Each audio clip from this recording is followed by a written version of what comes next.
எனக்கு civil service examination எழுதணும் அப்படிங்கிற ஆசை வந்து 12ஆம் கிளாஸ் படிக்கும்போது தான் வந்துச்சு.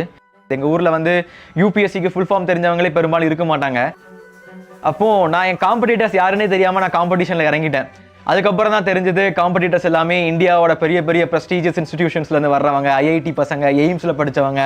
அது மட்டும் இல்லாமல் அது போக டெல்லியில் பல கோடிகளை செலவு பண்ணி படிக்கிறாங்க யூபிஎஸ்சிக்காக. தெரிஞ்சதுக்கப்புறம் கொஞ்சம் பயம் இருந்தது மனசில். நம்ம வந்து எந்த ஒரு ஆயுதமே இல்லாமல் போர்க்காலத்துக்கு போன மாதிரி ஒரு ஃபீல் இருந்துச்சு. ஆனால் பின்னாடி வந்து நான் முதல் ஸ்கீம் வந்தவொடனே அது மொத்தமாக மாறிடுச்சு. எனது கனவு திட்டமான நான் முதல்வன் திட்டத்தின் தொடக்க நாள் இது. தமிழ்நாடு அரசின் நான் முதல்வன் திட்டம் சுப்பிரமணிய பாரதிக்கு மிகப்பெரிய உறுதுணையாக இருந்துள்ளது. நான் முதல்வன் திட்டம் மூலமாக யுபிஎஸ்சி குடிமைப்பணி தேர்வுக்கு பயிற்சி எடுக்க ஒவ்வொரு மாதமும் 7500 ரூபாய் தமிழ்நாடு அரசு வழங்கியுள்ளது. யுபிஎஸ்சி முதல்நிலை தேர்வில் வெற்றி பெற்ற பின் 25,000 ரூபாயும், யுபிஎஸ்சி முதற்கட்ட தேர்வில் வெற்றியடைந்த பின் 50,000 ரூபாயும் வழங்கப்பட்டுள்ளது. நான் 3rd இயர் படிக்கும்போது தான் தமிழக அரசு, மாண்புமிகு தமிழக முதல்வர் அவர்கள் வந்து நான் முதல்வன் யூபிஎஸ்சி ஸ்காலர்ஷிப் ஸ்கீமை வந்து அனௌன்ஸ் பண்ணாங்க. அது வந்து எனக்கு லைஃப்பில் வந்து மிகப்பெரிய ஒரு ஹோப்பை கொடுத்துச்சு. ஏன்னா இப்போ சென்னையோ டெல்லியோ நிறைய பேர் யூபிஎஸ்சி எக்ஸாம் எழுதணும்னாலே அங்கே தான் போவாங்க. அங்கே வந்து இருக்கிற கோச்சிங் இன்ஸ்டிடியூட்டில் பல லட்சங்களை செலவு பண்ணுவாங்க.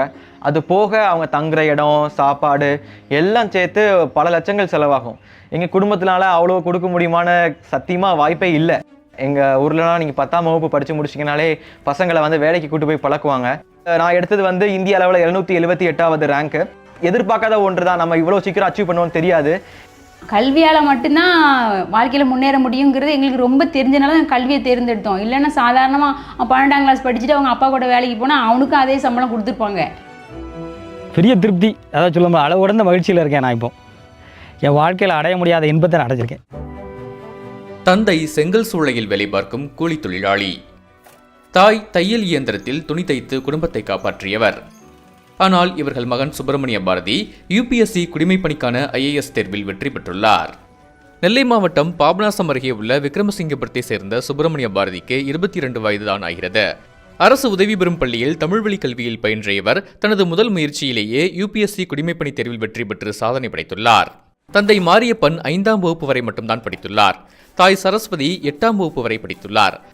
ஆனால் இவர்கள் இருவரும் தங்கள் ஒட்டுமொத்த வாழ்க்கையை சுப்பிரமணிய பாரதியின் கல்வியில் முதலீடு செய்து படிக்க வைத்துள்ளனர். நான் விகேபுரத்துலேருந்து டெய்லி இங்கே வந்து செங்கமால் வேலை பார்த்துட்டு போவேன். ஒரு நாளைக்கு ஒரு 500 ரூபாய் கணக்கு பண்ணி 600 கணக்கு பண்ணி செங்கமாலில் வேலை பார்ப்போம். மழை காலங்களில் கொஞ்சம் வேலை கம்மியாக இருக்கும். இந்த கல்லை அறுக்க வேண்டியது, ஒதுக்க வேண்டியது, அந்த மாதிரி சம்பளம் டெய்லி ஓனர் எங்களுக்கு டெய்லி தந்துடுவார். டெய்லி அதை வச்சு நாங்கள் குடும்பத்தை ரன் பண்ணிக்கிட்டு இருந்தோம். யூபிஎஸ்சினா அந்த ஐஏஎஸ் தேர்வுன்னு சொல்லுவாங்க, அது கேள்விப்பட்டிருக்கேன். ஐஏஎஸ் தேர்வு யூபிஎஸ்சி பாஸ் ஆகிட்டான்னு சொன்ன உடனே எனக்கு அளவு கடந்த மகிழ்ச்சி. என்ன செய்கிறேன்னு தெரியல. ஃபோன் வந்தது. ஃபோன் வந்து செங்கல் எடுத்துக்கிட்டு தான் இருந்தேன். திடீர்னு நம்ம வாழ்க்கையுடைய தலைமுறையே மாறின மாதிரி எனக்கு அளவற்ற மகிழ்ச்சி. நான் தான் உறவினர் எல்லோரும் ஃபோன் போட்டு அன்றைக்கி எல்லாத்தையும் ஃபோன் போட்டு பேசியிருக்கேன். அவ்வளோ மகிழ்ச்சியாக இருந்தது சொல்ல சொல்ல.